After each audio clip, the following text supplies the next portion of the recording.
I just like obsess about the intricacies of all the different implements, and if I can get the specifics, then I'll obsess about them.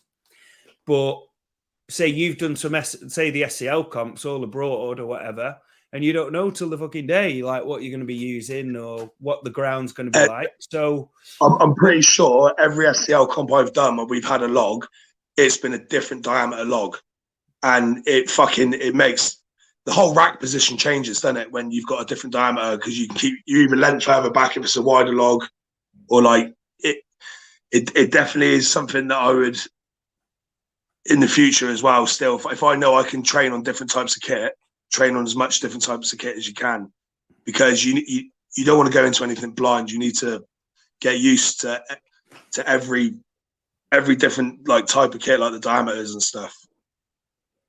Yeah. So I've got a couple of good videos on this. If somebody types it into YouTube and put how to find your log rack position every time, British Strongman coaching, it'll come up, and it's a little hack that works for every log. And it's just start with the log is overhead. The reverse down. Yeah. Just do a slow eccentric, and then let it roll down your body, and then that'll teach you where you should start your clean from, and then it's just going to land in that perfect rack position every time. But it's so important to do if you haven't touched because it just tells you what to do for each individual log that changes all the time, and especially for like say bigger guys, like say even you can say what you vary in terms of your weight and your body dimensions. You could be, I don't know, what are you roughly, 135, 140 or something? What weight what now? Roughly? I'm about 141 at the moment. 141. So what would your range be over like say your competitions that you've done, like 135 to 145 roughly, or have you been as heavy as? Yeah. I started out at 135 and I was like 146 my heaviest, but I like to sit in the middle of that really. So 11 kilos variance over the course of say 7 months or whatever.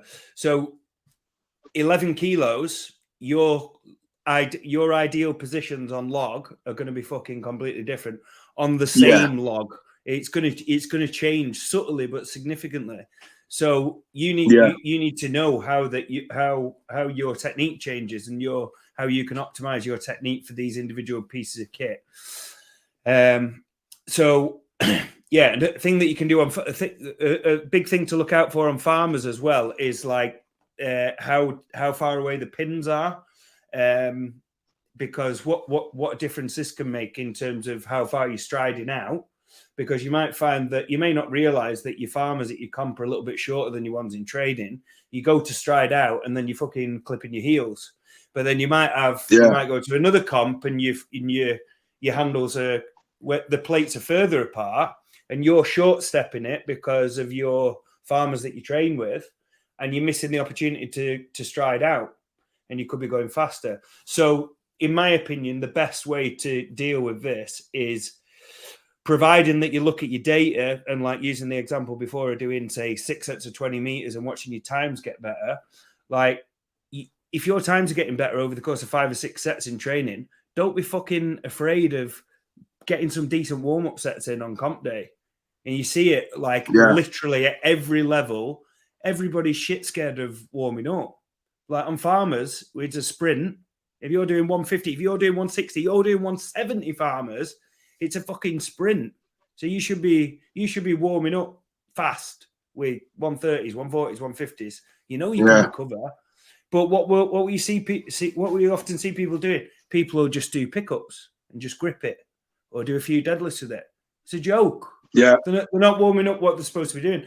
The biggest variable is not going to be whether you can hold on to it for long enough. It's going to be how to optimize that footwork. Like, can you step out? Can you, like, how far can you step out? You don't know. Like, you use these fucking farmers before. You need to be. It's like saying, using them. Like them farmers we did in Romania, the big wooden log ones.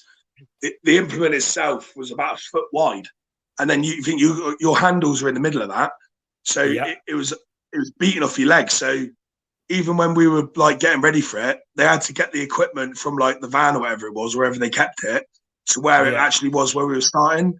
And I was going over and I was picking up, running 5 meters, and I was just bringing it to actually where they wanted it. So I was actually warming up on the equipment by helping them move the equipment to where it needed to be, rather than just waiting for them to get it there and then go, right, now everyone's going to want to have a go.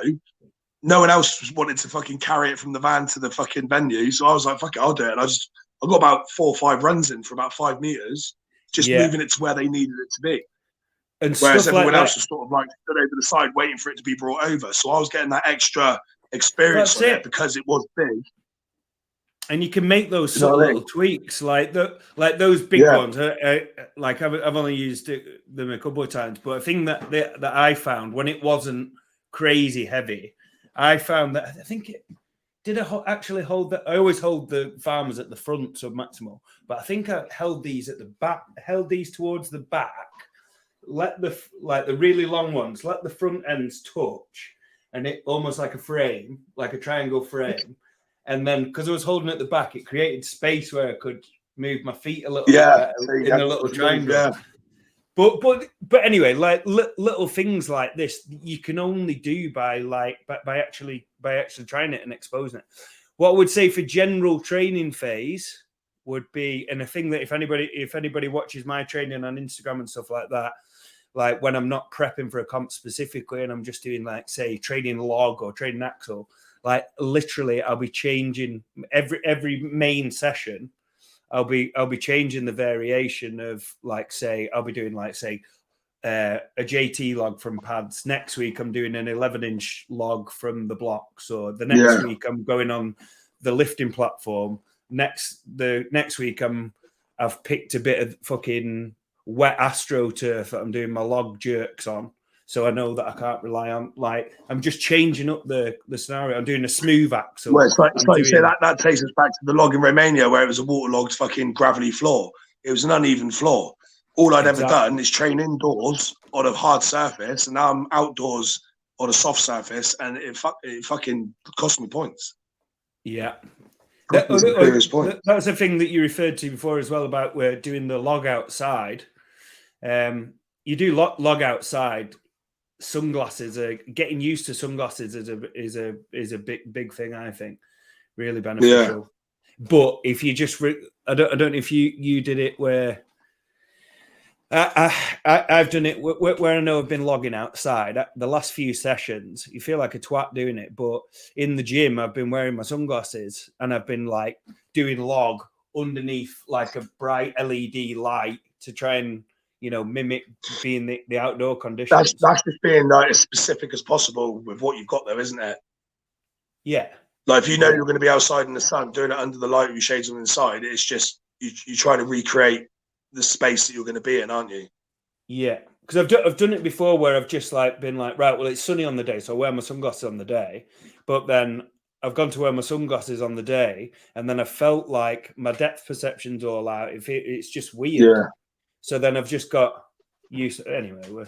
But just like all these different scenarios, I suppose interesting for you because like with powerlifting, it's all standardized and you know what you're expecting, don't you? You know, you're using your calibrated plates. You know, you're using your squat bar, your bench, your power bar, your deadlift bar, etc. Whereas strongman, it's like the fucking Wild West, isn't it? Like a lot of the time, and yeah, it's a thing that I love about it, by the way.